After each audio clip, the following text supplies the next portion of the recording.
The day I realized my parents kept breaking into my apartment wasn't the day everything fell apart. It was the day I understood just how far they were willing to go. I'd come home to lights I never turned on food. I never cooked blankets shaped by bodies that weren't mine. Every corner whispered that I wasn't living alone at all. People think family crosses lines out of love. But what if crossing lines becomes the only way they know how to hold you? Because the moment I finally disappeared, that's when the real story began. I wasn't always this cautious. There was a time I believed boundaries were simple. You draw a line, people respect it. But in my family, a line was just something to step over. Maybe that's why at 29 I still flinched when my phone lit up with my mother's name, or when my father's voice slipped into that soft, guilt-laced tone he used whenever he wanted something quietly surrendered. Growing up, privacy was a fantasy I watched other kids enjoy. My bedroom door might as well have been made of glass. Mom Evelyn walked in whenever she pleased, sometimes humming, sometimes silent, always searching. She'd pick up notebooks, skim pages, ask questions masked as concern. "You hide too much," she'd say, though she never stopped to consider why I felt the need to hide at all. Dad Thomas never interfered. He'd shrug, mutter something about keeping the peace, then let her keep going. Meanwhile, my younger sister Liana lived like royalty in a kingdom built from exceptions. Her room was off limits. Her mess was called creativity. Her mistakes were phases. Mine were warnings. Ours was a house with two sets of rules, one lenient, one suffocating, and I grew up knowing exactly which set belonged to me. So when I finally moved out into a one-bedroom apartment overlooking the Denver skyline, I thought I'd crossed some invisible threshold into adulthood. I bought my own dishes, arranged my bookshelf the way I liked, hung soft string lights that made the evenings feel calmer than anything I'd known. I breathed differently there, slower, deeper, as if my lungs finally trusted the air around them. But that peace didn't last long. The first time Mom let herself in, she acted like it was a surprise visit, carrying groceries she never asked if I wanted. She put on an apron she pulled from her purse, and started cooking like she'd been waiting all week for the chance. Dad settled onto my couch, claiming he just wanted to see the view, though his eyes kept drifting to my mail on the counter. I told myself it was a misunderstanding, an overstep she'd correct once I explained. But explaining to my mother had never changed anything before. It didn't now. Then came the smaller violations. Containers moved. Clothes I hadn't worn in months, suddenly in the laundry basket. A faint imprint on my pillow. Liana borrowing my sweater without asking. My laptop screen left open to tabs I didn't recognize. Each incident was small enough to excuse, but together they felt like a tide rising under my feet. I knew the pattern. I'd lived it before. And just like when I was a teenager, my mother called it love. My father called it protection. And I was supposed to call it normal. Except this time, it wasn't their house. It was mine. And deep down, I already sensed something I wasn't brave enough to admit yet. If I didn't stop them soon, they'd take this place from me too. One unlocked door, one excuse, one intrusion at a time. The shift didn't happen all at once. It was slow, quiet, like a draft slipping through a window you thought was sealed. I'd come home from work and notice something barely off a cabinet left open. Spices rearranged, my folded towels suddenly stacked edge out instead of edge in. Harmless things, easy to dismiss. But that's how my mother worked. Not with storms, but with breezes that eventually became winds strong enough to push you back into place. One Thursday evening, I returned to find my refrigerator reorganized the way she used to do it at home, produce on-top proteins in the middle, temptation foods tucked behind everything else. The frozen meals I bought for busy weeks were gone. In their place sat jars of her soups, her dressings, her preferences, a curated life, hers not mine. I stood there with the cold air spilling out, realizing I wasn't imagining any of this. I was being managed. Then there was Liana. She treated my apartment like a bonus level in a video game she already owned. I'd catch traces of her everywhere.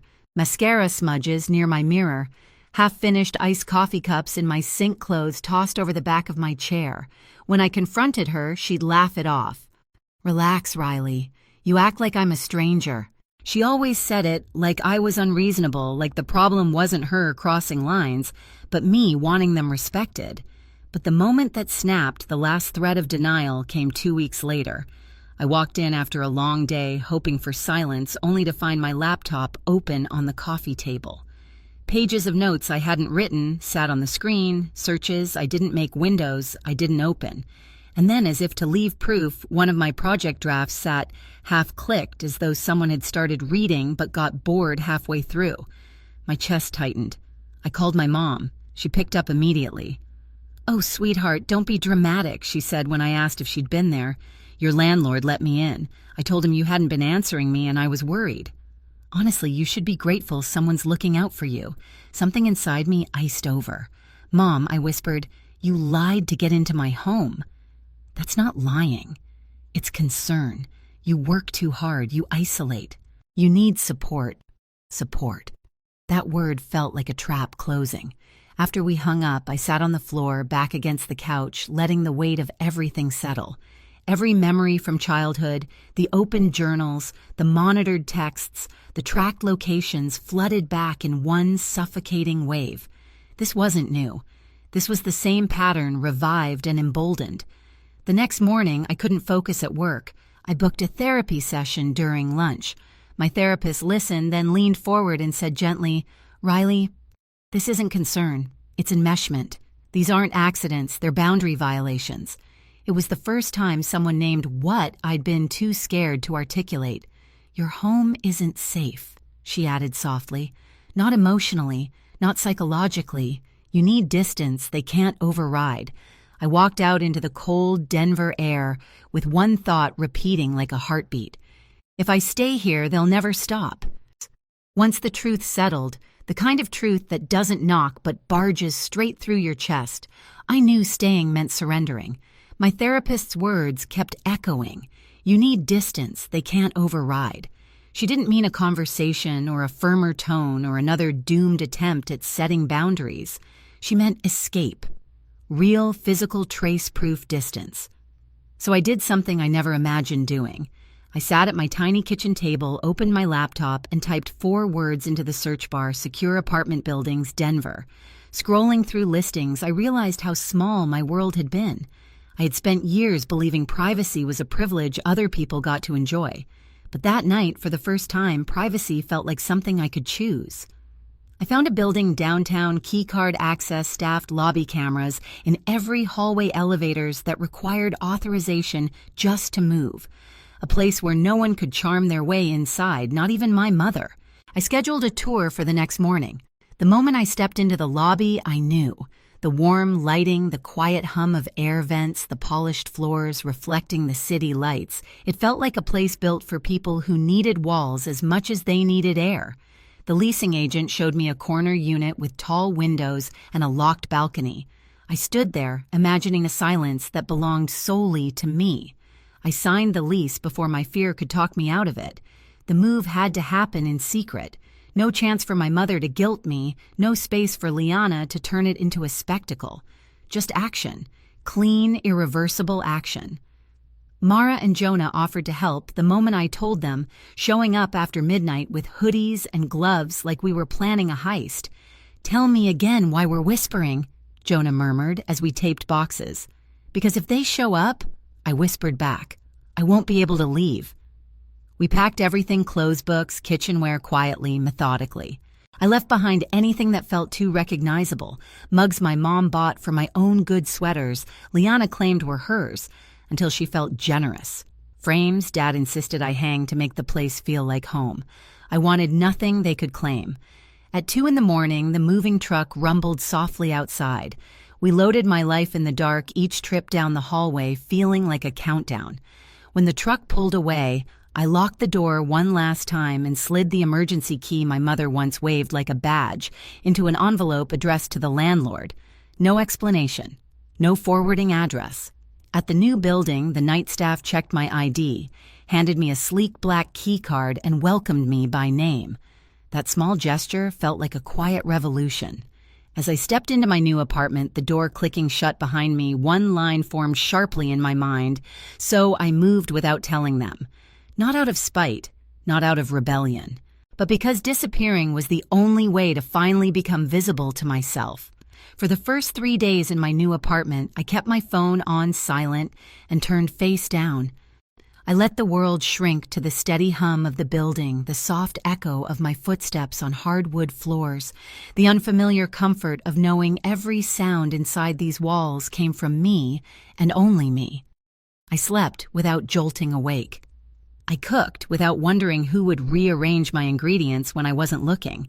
It felt like oxygen I hadn't breathed in years, but peace in my family never lasted long. On the morning of day 4, I finally flipped my phone over. The screen lit up like a warning flare, dozens of missed calls, frantic texts, voicemails stacked with timestamps only minutes apart. My mother, my father, Liana. Even numbers I didn't recognize, likely neighbors from my old building. Riley answer immediately. "This isn't funny. Where are you? We're coming. Call us. Right now." And then Liana's post on social media, "My sister is missing. Please pray she comes home." Missing. The irony almost made me laugh, but the longer I scrolled, the more I sensed this wasn't just panic, it was spiraling. I set the phone down, trying to slow my breathing when it rang again. Unknown number. Something told me to pick up. "Is this Riley Morgan?" a calm voice asked. "Yes, this is Officer Ramirez with the Denver Police Department. Are you safe at the moment?" My stomach dropped, but my voice stayed steady. "I am.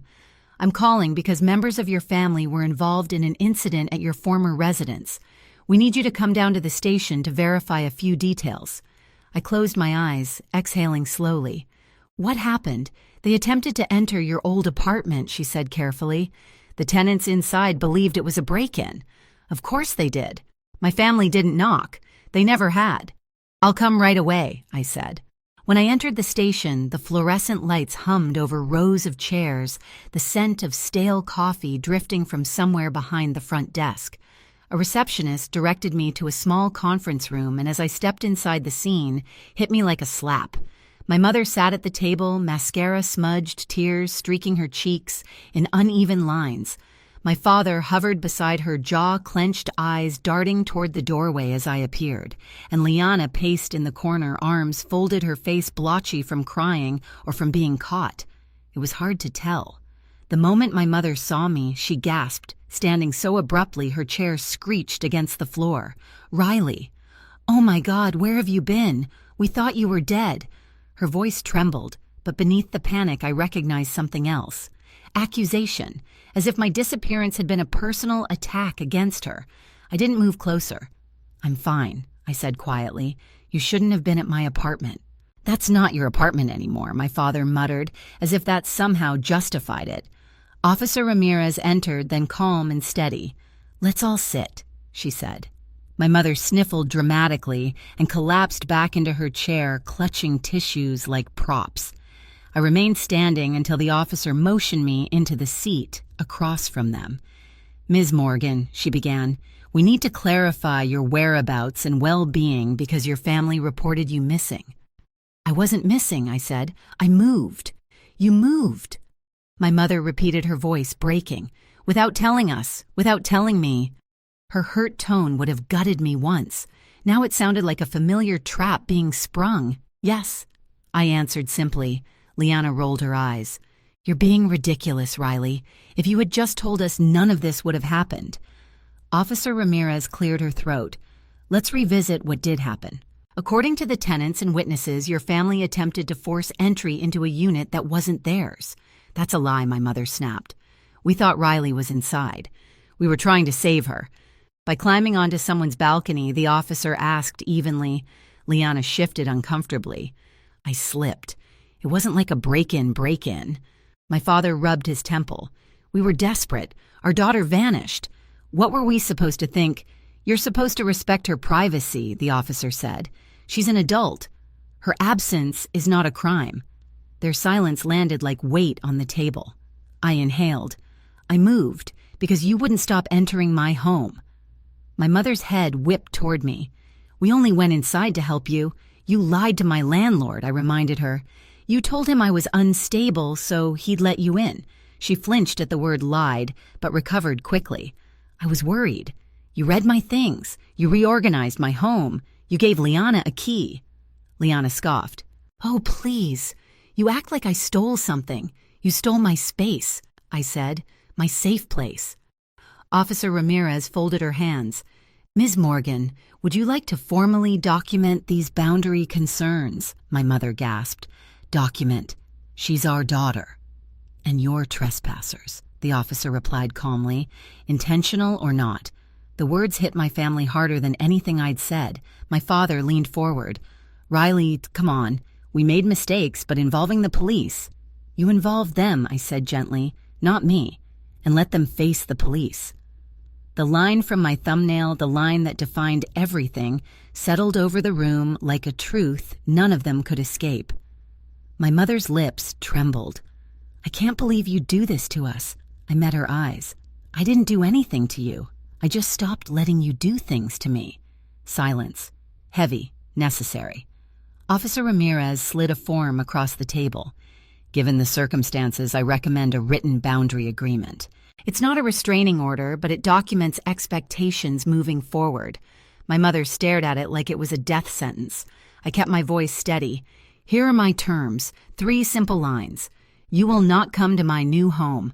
We only meet in public places. You do not access my personal belongings accounts or mail ever." My father frowned. "That's extreme." "No," I said softly. "It's adulthood." For a moment, no one moved. Then slowly, with the reluctance of people, realizing the world no longer bends for them, my parents signed. Liana signed last, eyebrows, tight jaw set, understanding finally dawning in her expression. When the paper slid back to me, the signature